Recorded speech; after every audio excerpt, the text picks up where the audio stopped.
Have you ever noticed how some couples bring out the absolute best in each other, while others seem to slowly strip away their partner's confidence over time? It's easy to think we pick a partner, and that's just who they are.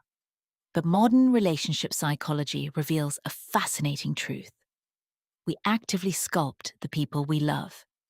Every daily reaction, every casual comment, and every micro expression acts like a chisel. You are constantly shaping your partner's behavior, goals, and even their self-identity, whether you realize it or not.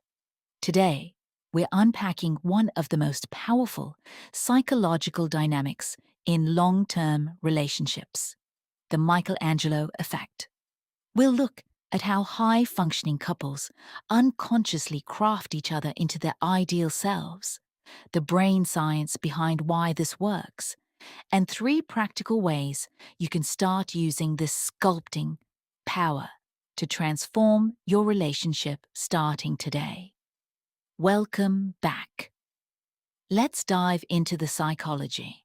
To understand how we shape our partners, we have to start in 16th century Italy, when the artist Michelangelo was asked how he created his masterwork statue of David. He famously replied, "The sculpture is already complete within the marble block before I start my work. It is already there. I just have to chisel away the superfluous material." In 1999, psychologist Dr. Carol Rusbolt applied this exact concept to relationship dynamics. She called it the Michelangelo Effect. In social psychology, there are two distinct ways we try to change our partners, and mixing them up is where most relationship friction begins. 1. The Pygmalion Effect. This happens when you try to shape your partner into your ideal image of who they should be. You try to fix their habits, change their style, or steer their career toward what you value. This leads directly to resentment, defensiveness, and emotional withdrawal. 2. The Michelangelo Effect. This happens when you support and affirm your partner's own ideal self. You help them uncover and become the person they want to be. Here is the psychological fact at the heart of today's episode. When a partner consistently perceives, affirms, and encourages our ideal self-concept, we actually undergo physiological and psychological shifts to match that ideal. Research from Journal of Personality and Social Psychology shows that couples who experience strong Michelangelo sculpting report significantly higher relationship satisfaction, stronger emotional intimacy, and faster individual personal growth over multi-year periods.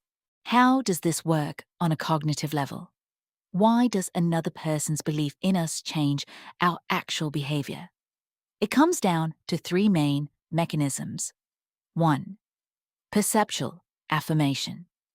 When your partner sees you through the lens of your best self, it acts as a powerful cognitive feedback loop.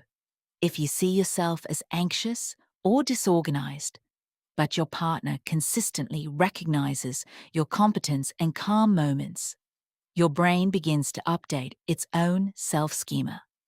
2. Behavioral affirmation. This is where the sculpting action happens. Behavioral affirmation means your partner creates an environment where it's easy for you to act like your ideal self. If your ideal self wants to write a book, a sculpting partner doesn't just say, "That's nice."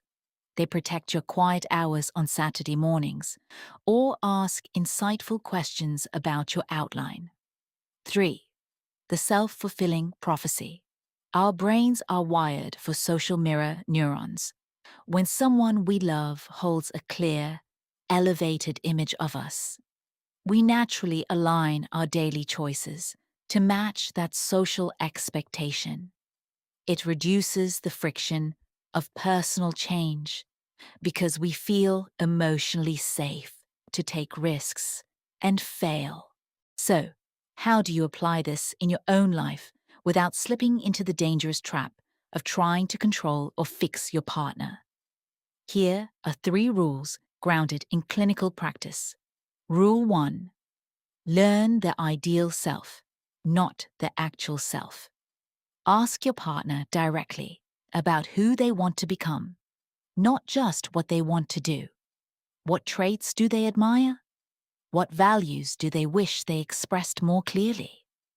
Most people complain about their partner's current habits rather than learning their aspirational identity. Rule 2: catch them being.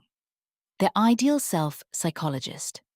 William James famously noted that the deepest principle in human nature is the craving to be appreciated.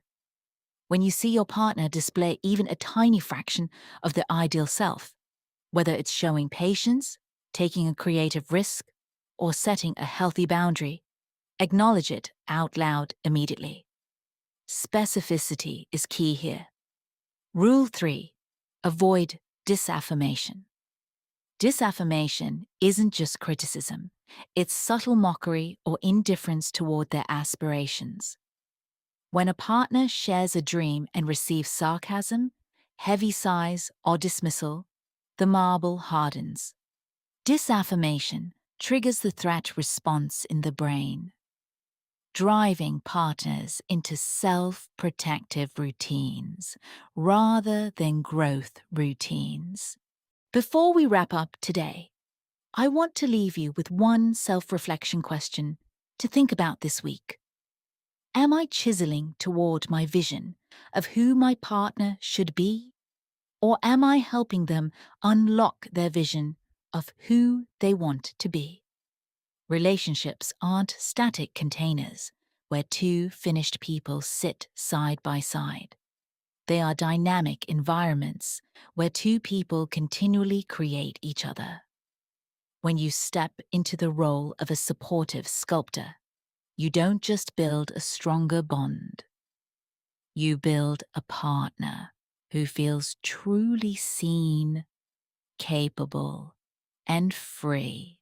That's it for today's 15-minute deep dive into relationship psychology. If you found today's episode helpful, hit the follow button, leave a rating, and share this episode with someone you care about. Until next